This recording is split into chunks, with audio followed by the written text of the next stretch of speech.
Sure. Under the administration's deal to normalize relations regime, 53 Cuban political prisoners are set to be released. Do we know who they are and where they are now? Well, when the announcement was made, and in December, of course, the United States shared the names of individuals jailed in Cuba on charges related to their political activities. We're not going to outline who those individuals were. We shared them with the Cuban government. Obviously, it's a topic that we will remain engaged with them with, but I don't expect we'll be releasing a public list. There's a prominent dissident group in Cuba, the Ladies in White. They've been protesting the new policy, and they say the list is so secretive that no one knows who's on there. Is there a lack of transparency? Well, we know who's on there, and the Cuban government knows who's on there, and we've given a specific number.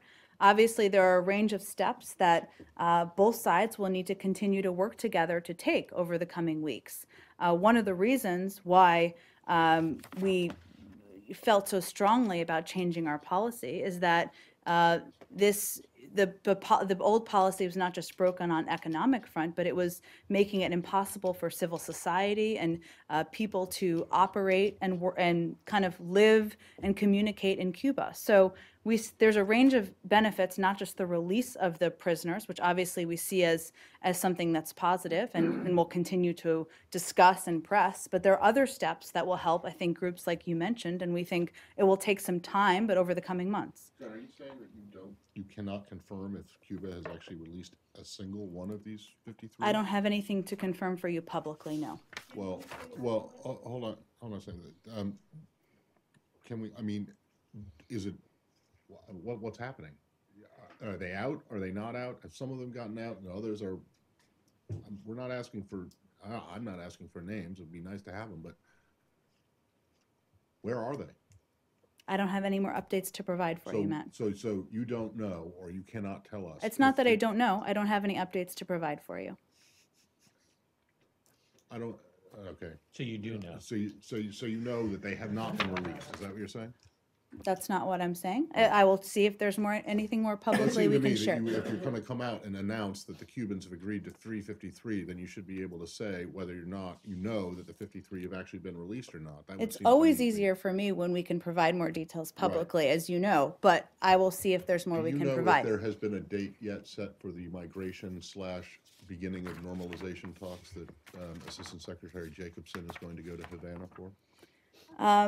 Well, they're likely to happen later this month. I think we're still working on finalizing the dates. Hopefully we'll have that in the coming days. And the recent arrests and then releases and rearrests of dissidents, despite the promise to free 53 political prisoners, won't have any effect on the timing of that or on the entire idea of normalization, or will it? Well, obviously, I mean, as I mentioned, I mean, one of the reasons why we move forward with the change in policy is because we want to empower Cuban citizens to give them greater ability to promote positive change going forward. And a critical focus of our announced actions include continued strong focus on improved human rights conditions, of which we know that the situation in Cuba remains poor.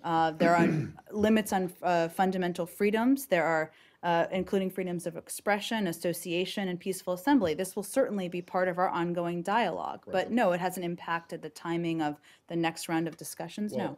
The problem that I'm having with this, though, is that you say that the last 50 years of policy has been broken because it didn't do anything, but then you announce that it's changed, and within a week or 2 weeks of the announcement that you're going to fundamentally change, alter the relationship that you had with Cuba, not only can you not confirm that the 53 people that they said the political prisoners said that they would release, you can't confirm that they have been released, but one of the very first things the Cubans do afterwards is continue to arrest dissidents. So if the policy was broken for 50 years, the change in policy doesn't seem to have fixed it. Well, Matt, our view was never that the changes would take place and be implemented in a matter of weeks. This is, as you noted, been decades of a broken policy. Yeah, it's going to take a long time to change it. All right. So is the release of the 53 confirmable publicly from you a prerequisite for Assistant Secretary Jacobson going down there and having these talks to start?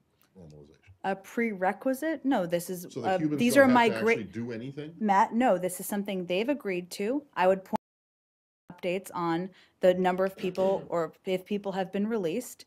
There are migration talks that have been scheduled for some time.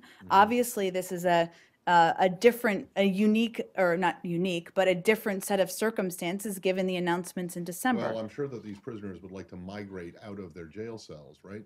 So is that not, the Cubans don't actually have to follow through on their promise to release the 53 in order for the That's part of what was normalization? agreed to, Matt. I don't have any other announcements on that front to make.